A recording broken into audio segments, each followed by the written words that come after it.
اسے اپوائنٹ کیسے کیا جاتا ہے، کیا کیا کوالیفیکیشن ضروری ہے اس کے لیے، اس کی ڈیوٹیز کیا ہیں، اور تیسرے نمبر پہ ہم اسے دیکھیں گے کہ اسے برطرف کیسے کیا جا سکتا ہے۔ بس آج ہمارا ٹاپک انہی 3 پوائنٹس کے اوپر رہے گا، اور امید کرتا ہوں آپ اس کو لائک کریں گے، کمنٹس کریں گے، اور میرے پیج کو سبسکرائب بھی کریں گے۔ یوٹیوب چینل ہے ہمارا لیگم میجسٹر کے نام سے، تو آپ سب سے گزارش یہ ہے کہ آپ انہیں سبسکرائب بھی کریں، تاکہ اس سے ہماری حوصلہ افزائی ہوتی ہے، اور ہمیں فیڈ بیک دیجیے۔ آپ ہماری کوشش اولین جو یہ ہوتی ہے کہ ہمارے اس لیکچر سے ہر وہ اسٹوڈنٹس جو میڈیم لیول کا ہے یا اسٹینڈرڈ اس کا لو ہے، جو بھی ہے، وہ ہماری اس ویڈیو دیکھنے کے بعد انشاءاللہ اس کا کنسیپٹ ضرور کلیئر ہوگا۔ ہم خود ایک اسٹوڈنٹ آف لا ہیں، ہماری کاوش، ہماری کوشش صرف یہ ہے کہ اسٹوڈنٹس کو بات اچھے سے سمجھ میں آ جائے۔ تو سب سے پہلے ہم بات کریں گے آج کہ اپوائنٹمنٹ کیسے کی جاتی ہے۔ تو اپوائنٹمنٹ کے حوالے سے اگر ہم دیکھیں جی، تو اگر ہم اپوائنٹمنٹ کی بات کریں کہ اس کو اپوائنٹ کیسے کیا جاتا ہے، دیکھو بچوں، اپوائنٹمنٹ کی بات ہم تب کریں گے جب ہم پراپر طریقے سے یہ جان لیں آخر یہ نمبردار ہوتا کیا ہے۔ نمبردار کا تو پتہ چل گیا کہ بھائی یہ ایک ولیج آفیسر ہے، ہیڈ مین ہے، یہ ایک لمبردار ہے۔ آخر بھائی یہ کام کیا کرتا ہے، پہلے ہم یہ تو جان لیں۔ جب ہم یہ جان لیں گے کہ نمبردار آخر ہوتا کیا ہے، کام کیا کرتا ہے، کس مقصد کے لیے اپوائنٹ کیا گیا ہے، وہ مقصد جان لیں، اس کے بعد ہم یہ جانیں گے کہ آخر اسے اپوائنٹ کیوں کیا گیا ہے۔ اب اگر آپ ڈیفینیشن والے چیپٹر میں سیکشن 4 کی سب سیکشن 28 میں آئیے، تو اس میں یہ بتایا گیا ہے کہ village officer means any person appointed under this act whose duty is to collect or to supervise the collection of the revenue of an estate and includes قانون گو، پٹواری، ضابط، کوتوال اور ٹوپادار، پیون، ارباب، رئیس اینڈ ہیڈ مین، لمبردار وغیرہ وغیرہ۔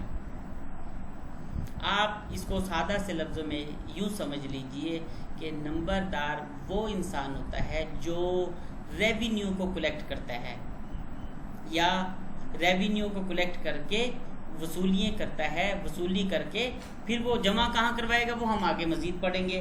لیکن پہلے ہم اس کو ذرا دیکھ لیں اس ڈیفینیشن کو، کہ ایسا شخص جو قانون کے مطابق جس کو اپوائنٹ کیا جاتا ہے، جس کا فرض کیا ہے، محال کے معاملہ کی وصولی یا نگرانی، یا تو وہ وصولی کرے گا یا وہ اس کی نگرانی کرے گا۔ اس کا پہلا کام تو یہ ہے بھائی، اگر وہ مال کی وصولی نہیں کرتا، نگرانی نہیں کرتا، پھر نمبردار کا آئے گا۔ تو نمبردار کا لیے ضروری ہے کہ وہ وصولیاں بھی کرے گا اور اس کی نگرانی بھی کرے گا۔ وصولیاں کس قسم کی وہ ہم آگے چلیں گے، اس کو ڈیٹیل کے ساتھ ڈسکس کریں گے۔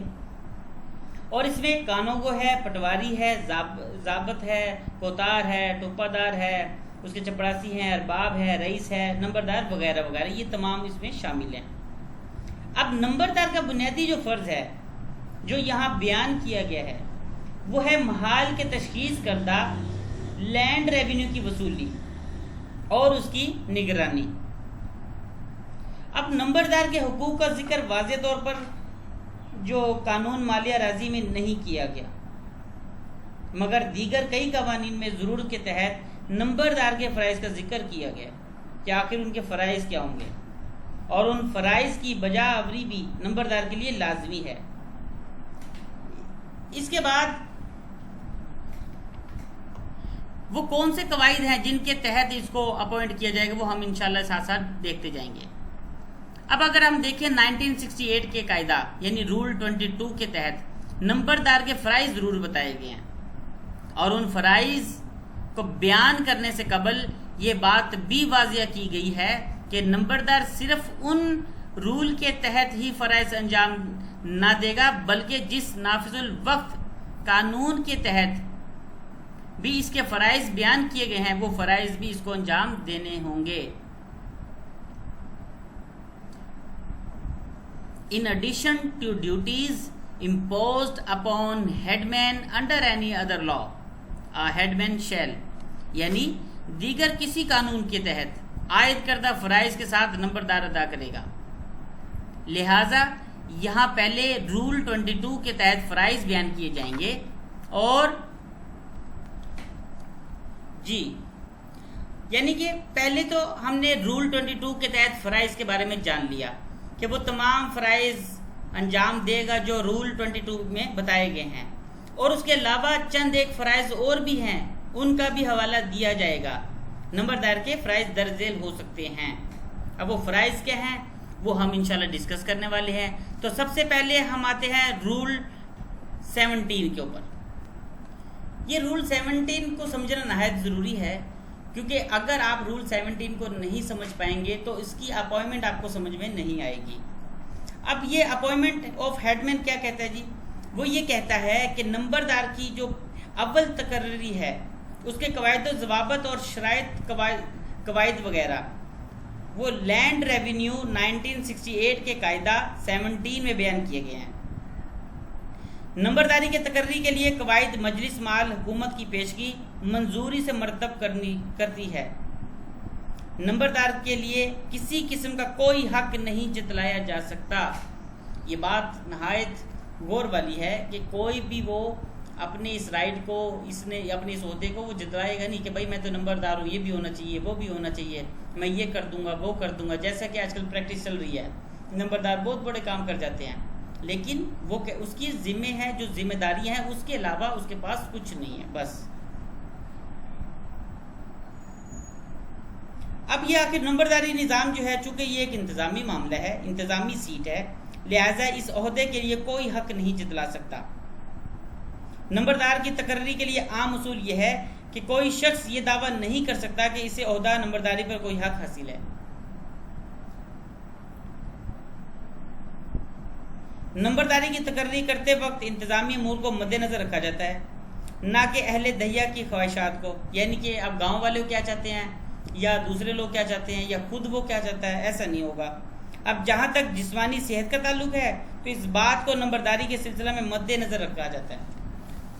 اب مان لیجئے کہ ایک انسان ہے، اب وہ ایج میں بھی زیادہ ہے اور اسے سنائی بھی کم دیتا ہے، جسمانی طور پہ فزیکل انفٹ ہے، تو کیا وہ نمبردار بننے کے اہل ہے؟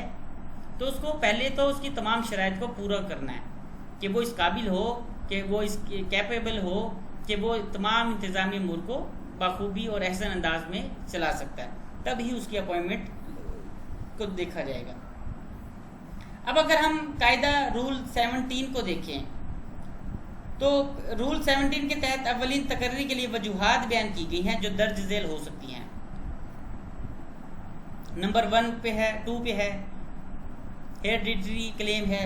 آپ نے دیکھا ہوگا جدی پشتی بھائی وہ کہتے ہیں جناب میرے دادا ابو تھے جی نمبردار، لہٰذا پوتا بنے گا، اس کے کوئی فلاں پردادا تھا جی تو اس کا بیٹا بنے گا، پھر اس کا بیٹا بنے گا، بیٹا بنے گا. تو اس کو بھی خاطر میں رکھا جاتا ہے.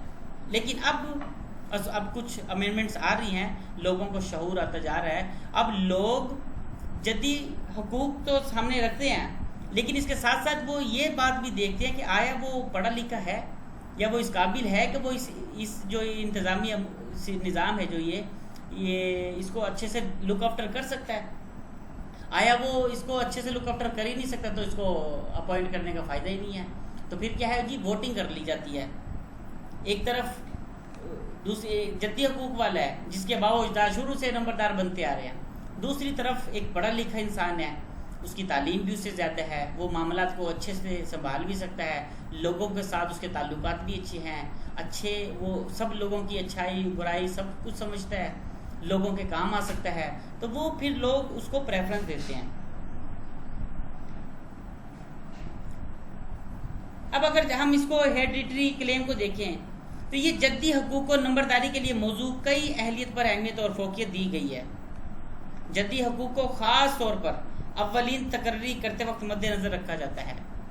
یعنی کہ اگر اس کو اپوائنٹ کرنا ہے تو ہم یہ دیکھیں گے کہ ہاں یار اس کا والد بھی پہلے نمبردار رہ چکا ہے، پھر اس کا دادا بھی رہ سکا، اس کا پر دادا، یعنی کہ یہ معاملات کو اگر دیکھے تو اچھے سے دیکھ سکتا ہے کیونکہ ان کے باؤ اجداد شروع سے یہی کام کرتے آ رہے ہیں.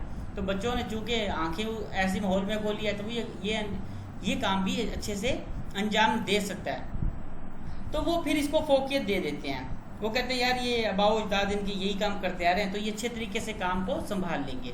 لیکن اب ایسا کچھ بھی نہیں ہے، کیونکہ ضروری نہیں ہے کہ جس کے آباء و اجداد اچھا کام کرتے رہے ہوں گے آگے بیٹا بھی اچھا کرے. نہیں، اب پریفرنس ہے میرٹ. اب میرٹ دیکھا جاتا ہے کہ آیا یہ اتنی کیپیسٹی ہے کہ اس نمبردار کے عہدے پر یہ فائز رہ سکتا ہے. اب لوگوں کو شعور آ چکا ہے. اس کے بعد کلیکٹر جو ہے، کلیکٹر اول تقرری کرتے وقت جدی حقوق کی بات لازمی پوچھ کرتا ہے. یعنی کلیکٹر پوچھتا ہے کہ بھی یہ کیا آپ کے والد صاحب کوئی آپ کے فیملی میں کوئی ہے نمبردار، تو اگر وہ یہ بتا دے جی ہاں میرے والد صاحب نمبردار تھے، آگے میرے دادا ابو نمبردار تھے، آگے میرے پردادا ابو نمبردار تھے، تو پھر وہ اس کو پریفرنس ضرور دیتا ہے. اور جدی حق رکھنے والا اگر تقرر کی جانے والی محال میں کوئی ملکیتی اراضی نہ رکھتا ہو تو وہاں اس کی تقرری نہیں کی جائے گی. نمبر 1 کہ وہ جدی حقوق رکھتا ہو، نمبر 2 اس کی پراپرٹی بھی ہو. ایسا نہیں ہے کہ وہ فارغ ہو گھر بار سے اور اس کو آپ وہ بنا دیں، ایسا بھی نہیں ہے. اس کے علاوہ اگر دعویٰ دار یا سزا یافتہ یا جھوٹی گواہی دے چکا ہو یا اس قسم کا کوئی اور خطا کر چکا ہو تو وہ جدی حق کا فائدہ اٹھانے کا مجاز نہ ہوگا. 2 ہی باتیں کی جا رہی ہیں. رول 17 میں ہم یہ رول 17 کو ڈسکس کر رہے ہیں.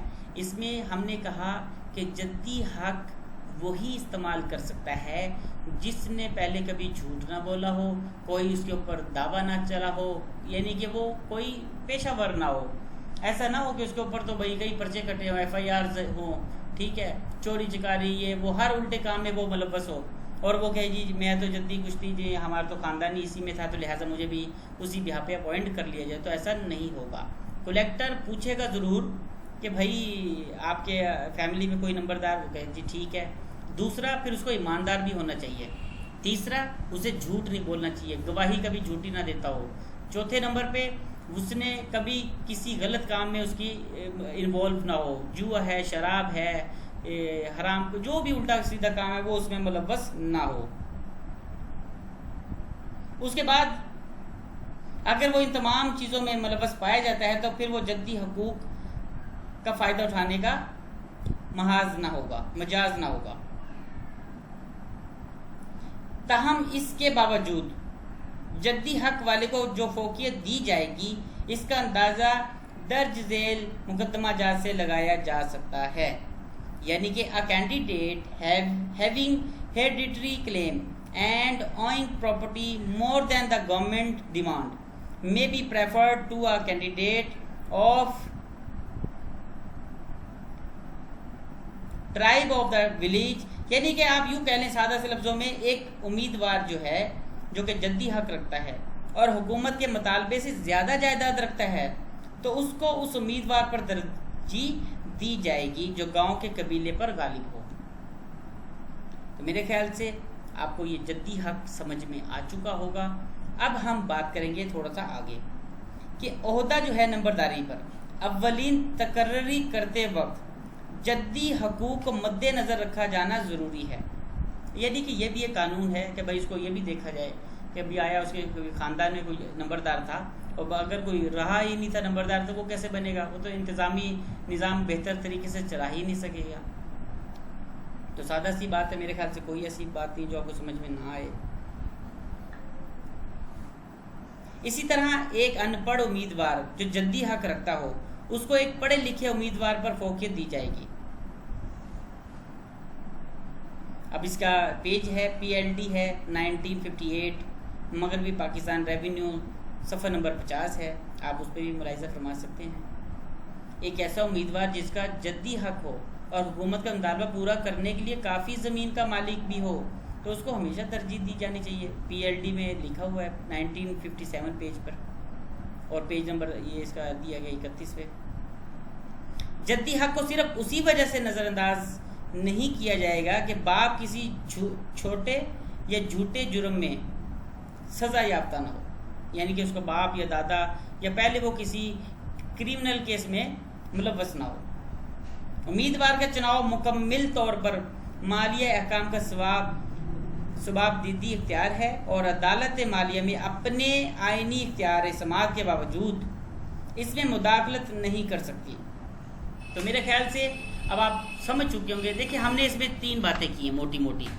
نمبر 1 کہ جدی حقوق کو دیکھا جائے گا، کلیکٹر ایک دفعہ پوچھ گچھ ضرور کرے گا، جدی حقوق کو وہ پریفرنس دے گا، لیکن وہ شرط لگا رہا ہے کہ بشرطی کہ اگر اس میں کسی قسم کے وہ کرائم میں ملوث نہ رہا ہو، جھوٹی گواہی نہ دی گئی ہو، اور اس کے پاس جو زمین کا ٹکڑا ہے جو ڈیمانڈ کرتی ہے یہ گورنمنٹ اس سے کم نہ ہو، تو ادروائز اس کو پریفرنس دی جائے گی۔ اب اگر ہم بات کریں رول 17 کی، تو میرے خیال سے رول 17 خود بتا رہا ہے کہ کن کن باتوں کا خاص خیال رکھا جاتا ہے اپوائنٹمنٹ کرتے وقت۔ اب اگر ہم پوائنٹ 3 کے اوپر آئیں، کینڈیڈیٹس پراپرٹی، امیدوار کی جائیداد کے بارے میں کیا خیال ہے؟ یعنی کہ امیدوار کی جائیداد اور وہ بھی حکومتی مطالبے کے مطابق ہونا ضروری ہے۔ تو اس کا اندازہ درج ذیل مقدمات کے فیصلے سے لگایا جا سکتا ہے، جو میں آپ کو بھی پیش کرنے والا ہوں۔ نمبر 1 پہ ہے PLD 1964 ہے، اور اس کا ریونیو کا پیج نمبر 26 ہے۔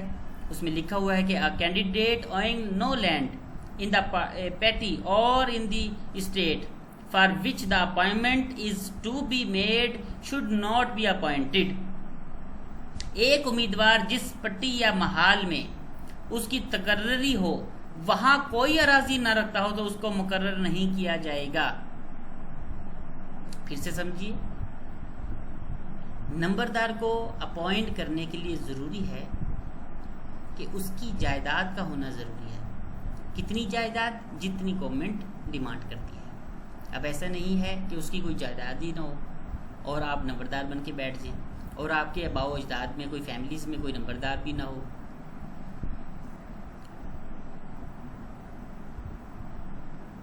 یعنی کہ نمبرداری کے عہدے پر فائز ہونے کے لیے یہ ضروری ہے کہ اسی محال میں مکینی اراضی موجود ہو، یعنی کہ وہ اسی جگہ اس کی زمین بھی موجود ہو، جس گاؤں کا وہ نمبردار بننے جا رہا ہے اس گاؤں میں اس کی اپنی جائیداد کا ہونا نہایت ضروری ہے، تبھی اس کا نمبردار اپوائنٹ کیا جا سکے گا، ادروائز وہ مقرر نہیں ہو پائے گا۔ اب یہ جو زمین کی اہمیت ہے نمبردار بننے کے لیے وہ مسلم ہے، جس کی اپنی حکومتی معیار کے مطابق اراضی نہ ہے وہ نمبردار نہیں بن سکتا۔ PLD 1964 ہے، ویسٹ پاکستان، صفحہ نمبر 51 اور 42 ہے۔ تاہم اتنا ہی کافی ہے کہ امیدوار کی اتنی جائیداد ہو کہ وہ حکومت کے مطالبے کی ضمانت کے لیے کیا ہے جی وہ کافی ہو، اور وہ مقابلہ کرنے والے امیدوار کو ملکیتی اراضی میں معمولی فرق کا نظر انداز کیا جا سکتا ہے، لیکن زمین آسمان کا نہیں۔ اب مثال کے طور پر ایک سپوز کر لیں کہ ایک کینڈیڈیٹ ہے، اس کے پاس 20 ایکڑ ہے اور دوسری جگہ پہ ہے 19 ایکڑ ہے، لیکن وہ تعلیم میں، تربیت میں، ایکسپیرینس میں وہ سے زیادہ ہے، تو پریفرنس اس کو دی جا سکتی ہے۔ تھوڑا بہت فرق ہے اس کو تو وہ انسان نظر انداز کیا جا سکتا ہے۔ اب اس کے علاوہ اگر کوئی امیدوار کلیکٹر کے حکم کے بعد اور کمشنر کی منظوری سے قبل مزید اراضی کی ملکیت حاصل کر لے تو بھی اس کے معاملے کو زیر غور لایا جا سکتا ہے۔ بہرحال یہ بات طے ہے کہ نمبردار بننے کے لیے متعلقہ محال میں خاطر خواہ اراضی کا موجود ہونا ضروری ہے۔ میرے خیال سے آج کا ہمارا لیکچر اتنا کافی ہے۔ آج کے لیکچر میں ہم نے یہ جانا، اب میں آپ کو تھوڑا سا سم اپ کر دوں تاکہ آپ بات کو سمجھ سکیں، پھر نیکسٹ ویڈیو میں انشاءاللہ ہم یہیں سے سٹارٹ لیں گے۔ آج کی ویڈیو میں ہم نے جانا کہ نمبردار کون ہوتا ہے، تو ہم نے جان لیا کہ نمبردار کا کام ہے وصولی کرنا، کس کی؟ لینڈ ریونیو کی، اور اس کی نگرانی کرنا۔ اب سمجھ میں آ گیا کہ نمبردار کا تو کام ہی ہے نگرانی کرنا یا وصولی کرنا، یہ موٹی سی بات ہے۔ نمبر 2 پہ پھر ہم نے بات کی کہ اس کو اپوائنٹ کیسے کیا جاتا ہے، تو ہم نے دیکھا کہ رول 17 کو سامنے رکھا جاتا ہے۔